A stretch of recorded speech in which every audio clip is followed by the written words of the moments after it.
बिस्मिल्लाहिर्रहमानिर्रहीम। अस्सलाम वालेकुम स्टूडेंट्स, उम्मीद है बेटा आप सब खैरियत से होंगे। बेटा हम एक्सरसाइज 2.1 कर रहे थे जिसका question number 1, question number 2, question number 3, 4, 5, 6, 7, 8 तक हमने लास्ट लेक्चर में कंप्लीट किया था। और आज जो हमारा काम है that relates to question number 9 and question number 10। ये दोनों क्वेश्चन बेटा बोर्ड के पॉइंट ऑफ व्यू से बहुत इंपॉर्टेंट हैं। ठीक है, सबसे पहले हम बात करते हैं क्वेश्चन नंबर 9 की। तो क्वेश्चन नंबर 9 को डिस्कस करने से पहले मैंने आपको फर्स्ट लेक्चर में बताया था कि रियल नंबर्स में दो किस्म के नंबर होते हैं। एक को हम नाम देते हैं रैशनल नंबर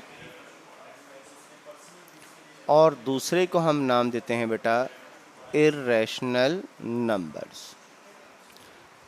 अब किसी भी इक्वेशन का जो आंसर है, जो सोल्यूशन है, वो रैशनल की सूरत में होता है। इसकी दो सूरतें हैं।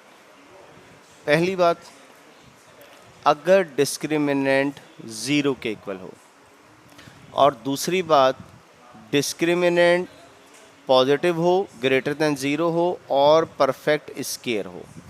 इन दोनों सूरतों में जो रूट्स हैं वो क्या होते हैं बेटा? रूट्स हमेशा रैशनल होते हैं। और इर्रेशनल होने की एक ही सूरत है और वो ये है कि डिस्क्रिमिनेंट पॉजिटिव हो, ग्रेटर देन ज़ीरो हो और परफेक्ट स्क्वायर ना हो। इस सूरत में रूट्स क्या होते हैं? इर्रेशनल होते हैं। अब यहाँ पर जो सवाल है, अब हम स्टेटमेंट की तरफ आते हैं। For all values of k prove that the roots for all values of k. अब ये ना समझिएगा कि हमने यहाँ से के की वैल्यू मालूम करनी है। एक स्टेटमेंट दे रहा है कि के की तमाम वैल्यू के लिए prove that the roots of the equation x square minus 2k plus 1/k multiply by x plus 4 is equal to 0 are real. वो कहता है कि साबित करें कि जिसके रूट्स हैं वो हमेशा क्या होंगे? रियल होंगे। अब अगर हम इस इक्वेशन का डिस्क्रिमिनेंट लें और प्रूफ कर दें कि डिस्क्रिमिनेंट 0 के इक्वल है, तब भी रूट्स रियल। अगर प्रूफ कर दें डिस्क्रिमिनेंट ग्रेटर देन 0 और परफेक्ट स्क्वायर है, तब भी रूट्स रियल। या हम प्रूफ कर दें कि डिस्क्रिमिनेंट ग्रेटर देन 0 और परफेक्ट स्क्वायर नहीं है, उस सूरत में भी रूट्स क्या होंगे? रियल ही होंगे। क्योंकि चाहे हम रैशनल बना दें चाहे इर्रेशनल बना दें, रैशनल रैशनल निकलते तो रियल से ही हैं। तो अब हमारे पास सिर्फ और सिर्फ कंडीशन है बेटा किसकी? रियल की। अब इसके सोल्यूशन के लिए सबसे पहले जो इक्वेशन है वो क्या है? X square minus 2 multiply by k plus 1/k multiply by x plus 4 is equal to 0। हमें चेक करना है बेटा डिस्क्रिमिनेंट, और डिस्क्रिमिनेंट के लिए हमें वैल्यू चाहिए ए बी सी की। सबसे पहले आप ए की वैल्यू देखें। एक्स स्क्वायर का जो कॉफिशेंट है, यहाँ पर एक्स स्क्वायर का कॉफिशेंट क्या है? 1। तो ए की वैल्यू वो हो गई 1। b इज इक्वल टू, अब b किसके इक्वल है? x को छोड़ के बाकी जो भी एक्सप्रेशन लिखा है that relates to b। Means b की वैल्यू है -2 multiply bye k plus 1/k, और जो भी आपके पास कांस्टेंट वैल्यू है दैट इज इक्वल टू 4, वो आपके पास वैल्यू बन गई c। अब हम बेटा इसका चेक करेंगे डिस्क्रिमिनेंट, और डिस्क्रिमिनेंट चेक करने के लिए आप स्टार्ट करेंगे discriminant is equal to b square minus 4ac। B की वैल्यू क्या है बेटा? -2 multiply by k plus 1/k, और ये अभी b की वैल्यू पुट की है। चूंकि b होल स्क्वायर है इसलिए स्क्वायर ब्रैकेट यूज़ किया और होल स्क्वायर लगा दिया। -4, a is equal to 1 and c is equal to 4। अब माइनस का स्क्वायर लेंगे प्लस 2 का स्क्वायर लेंगे, that will be equal to 4। और जब k प्लस 1/k की बात आएगी तो ये एक ही वैल्यू है, इसे हम लिखेंगे होल स्क्वायर। -4 4 ज़ा 16। ठीक हो गया बेटा? ये 4 बेटा आपके पास एज इट इज़। अब इसके ऊपर, इस एक्सप्रेशन के ऊपर सिर्फ मैं फार्मूला अप्लाई करने लगा हूँ a plus B whole square, और वो फार्मूला क्या बनेगा? A square plus B square plus 2a and b। ठीक है, और -16 बेटा आ गया आपके पास एज इट इज़। नेक्स्ट बेटा आपने क्या करना है? 4 एज इट इज़ आ गया, के स्केयर प्लस 1/k², ठीक है, और ये के इस के से हो जाएगा कैंसिल क्योंकि मल्टीप्लाई डिवाइड हो रहे हैं। बाकी आपके पास क्या रह गया बेटा, +2 -16 इज इक्वल टू, अब 4 को इस ब्रैकेट के अंदर मल्टीप्लाई कर दें, क्या बनेगा, 4k² प्लस 4/k², और 4 को 2 से मल्टीप्लाई करेंगे 8 - 16, 4k² प्लस 4/k², 8 में से 16 माइनस करेंगे that will be equal to -8, और इन तमाम वैल्यूज़ में से आप देख सकते हैं कि 4 कॉमन आ रहा है। आप 4 कॉमन ले लें, बाकी आपके पास क्या रह गया, k² प्लस 1/k² -2, और ये जो ब्रैकेट के अंदर आपके पास मौजूद है ये सारी वैल्यू क्या बनी बेटा, गौर से देखिएगा, k - 1/k whole square, a - b whole square. आप फार्मूला अप्लाई करें, आपके पास यही सारा बनेगा, k² प्लस 1/k² -2। अब ऑब्वियसली ये जो सारी स्टेटमेंट मैंने लिखी है ये ग्रेटर देन 0 होगी। वजह देखें, बाहर 4 है वो पॉजिटिव है, पॉजिटिव ही रहेगा। अब k की जगह जिस तरीके से यहाँ पर बात की थी, for all values of k की जगह आप कोई भी वैल्यू पुट कर दें, अगर आंसर नेगेटिव भी आया तो इस होल स्क्वायर की वजह से वो क्या बन जाएगा, पॉजिटिव, और पॉजिटिव नंबर को, किसी भी पॉजिटिव नंबर को 4 से मल्टीप्लाई करेंगे तो आंसर आपके पास क्या आएगा, पॉजिटिव, और ग्रेटर देन 0 हो गया, ठीक है, और परफेक्ट स्क्वायर भी बन रहा है, तो रूट्स इसके क्या बनेंगे, रैशनल, और अगर रैशनल बनेंगे तो हमसे रैशनल या रैशनल की बात नहीं की, हमसे क्या बात की है, रियल, तो आप लिखेंगे hence proved for all value of k, all value of k की स्टेटमेंट में इसलिए बात कर रहा था क्योंकि वैल्यू तो हमने सिर्फ यहाँ पर k की वैल्यू पुट करनी है। Hence proved for all value of k roots are real. ये बेटा था आपके पास क्वेश्चन नंबर 9 का सॉल्यूशन, और बिल्कुल सिंपल था, सारा सॉल्यूशन आपके सामने, आप देख सकते हैं। कोई प्रॉब्लम हो तो मेरे से डिस्कस कर लीजिएगा बेटा।